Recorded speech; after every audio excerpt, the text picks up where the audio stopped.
Greetings, Atta. Greetings to all of you. This is Steve in Taranto. I'm from Sendas, Altas, La Paz on foot. We work in La Paz, Bolivia, and throughout the Central Andes. And you can probably guess from my background, that's not where I am right now. I happen to be having my COVID-19 experience in Massachusetts in the United States, which is where my family lives and where I felt compelled to be during this time.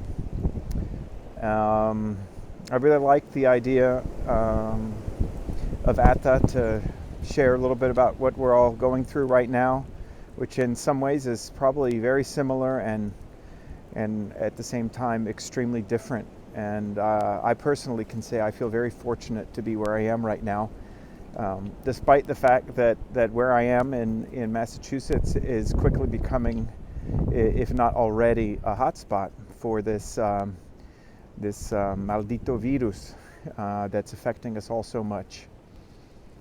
But as far as where I usually am found and where I usually am working, and where my partner Tomas Sevilla and I have our company, the reports that I am getting from my team there, of course, are not something to be very happy about. But what I think I can say is that Bolivia, compared to a lot of countries, has reacted in a way that really is going to help this crisis from going too far across the landscape and the communities there.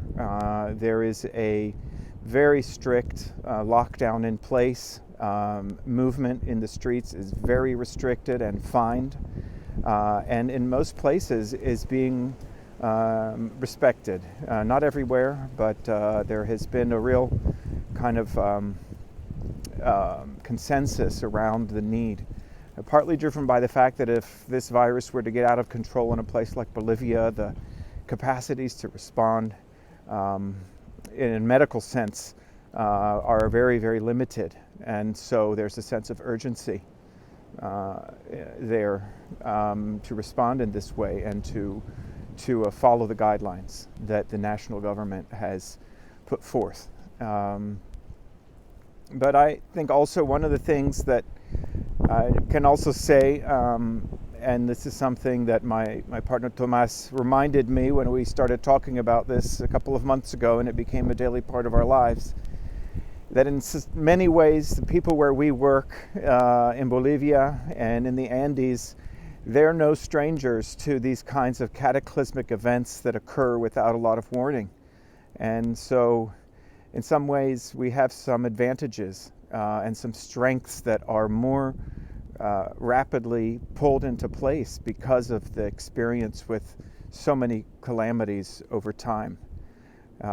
And we're trying to apply that resilience to our work, and we are, we're still working, we're doing what we can, we're cleaning house, we're moving forward with other projects, and we're going to call on that Andean wisdom, that Andean experience to pull us through this and to get better at what we do and to have less negative impacts, more positive impacts, and spread out the benefits to the degree that we can when they start returning.